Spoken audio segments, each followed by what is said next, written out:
ভক্তদের রক্ষা করতে ডাকাত আসার আগাম খবর জানিয়ে দিয়েছিলেন মা কালী। পরে সমস্তটা মা কালীর নাক কেটে দেয় ডাকাতরা। ডাকাতদের হামলায় টুকরো টুকরো করে দেয় মায়ের মূর্তি।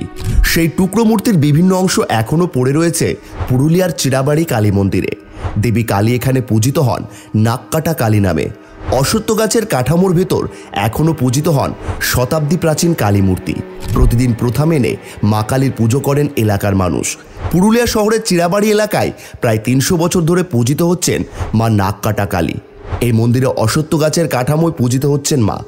মন্দিরের সঙ্গে জড়িয়ে গায়ে কাঁটা দেওয়ার মতো ইতিহাস। এলাকার প্রাচীন ইতিহাস বলছে, একসময় পুরুলিয়ার চিরাবাড়ি এলাকায় খুব একটা জনবসতি ছিল না। এলাকা জুড়ে ছিল বিঘে বিঘে চাষের জমি। সেই জমিতে ধান পাকলে হানা দিত ডাকাত দল। বারবার ডাকাত দলের হাতে লুট হতো ক্ষেতের ধান। তবে সেখানেই থেমে থাকতো না তারা। রাতে গ্রামে হানা দিত ডাকাতের দল।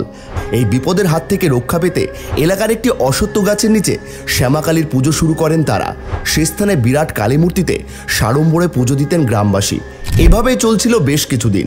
তবে বাড়তে থাকলো ডাকাতদের আচমকা হামলা। গ্রামের ধান ক্ষেতের সমস্ত ফসল পেকে যাওয়ার পরে ডাকাত দলের আগমন হতে থাকে। কিন্তু শেষ মুহূর্তে ভক্তদের রক্ষা করেন মা কালী। স্বপ্নে প্রকট হয়ে তিনি এই ডাকাতির ব্যাপারে চাষিদের আগাম সতর্ক করে দেন। মায়ের নির্দেশ পেয়ে সতর্ক হয়ে গিয়েছিলেন চাষিরা। চাষিদের তাড়া খেয়ে পালিয়ে যায় ডাকাতের দল। কিন্তু পরে সমস্তটা বুঝতে পেরে যায় ডাকাতেরা। রাগে তারা মা কালীর নাক কেটে দেয়, টুকরো টুকরো করে দেয় মায়ের মূর্তি। তবে তারপরেও মায়ের পুজো বন্ধ রাখেননি গ্রামের মানুষ। পুরুলিয়ার চিরাবাড়িতে মা পূজিত হতে থাকেন নাককাটা কালী রূপে।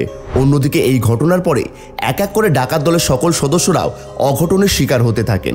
কারো মৃত্যু হয়, কারো আবার পরিবারে অভাব দেখা দেয়। শোনা যায় এখনও গ্রামের মন্দিরের চাতালে জলজন্ত সেই হামলার ছবি। মন্দিরের চাতালে ছড়িয়ে রয়েছে দেবীর কাটা হাত, পা, জিভ, নাক। গ্রামের মানুষ এই অবস্থাতেও দেবীর পুজো থামিয়ে রাখেননি। টিলার ওপর পাথরের মূর্তিকে পুজো করা হয়। মানা হয় পাথরের গায়ে মায়ের যে অবয়ব ফুটে উঠেছে সেখানেই নাকি শ্যামা মায়ের নাক কাটা অবয়ব দেখা যায়। দেবী মায়ের নিত্য সেবা করে এসেছেন গ্রামবাসী।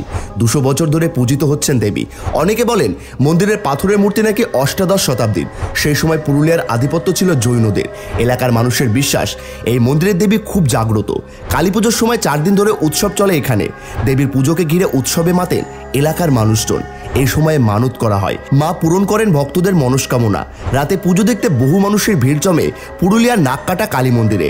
চালু রয়েছে বলি প্রথাও। এই মন্দিরকে ঘিরে থাকা একটি অশ্বত্থ গাছ যেন সমস্ত প্রাকৃতিক দুর্যোগ থেকে আগলে রেখেছে মন্দিরটিকে। পুজোর দিনগুলিতে মা বিশেষ রূপে সজ্জিত হয়ে ওঠেন। এই মন্দিরের পুজোকে ঘিরে 2 দিন পঙ্গক্তি ভোজন করা হয়। পুজো শেষে মধ্যরাতে খিচুড়ি প্রসাদ পান ভক্তেরা। সে সঙ্গে পুজোর পরের দিন বলির মাংস দিয়ে খিচুড়ি হয়, যে প্রসাদ পাওয়ার জন্য দূর দূরান্ত থেকে ছুটে আসেন বহু মানুষ। প্রতিদিন এই মন্দির চত্বরে শত সহস্র মানুষ ভিড় করেন। মায়ের অপার মহিমা পেতে মায়ের সান্নিধ্যে ছুটে আসেন তারা।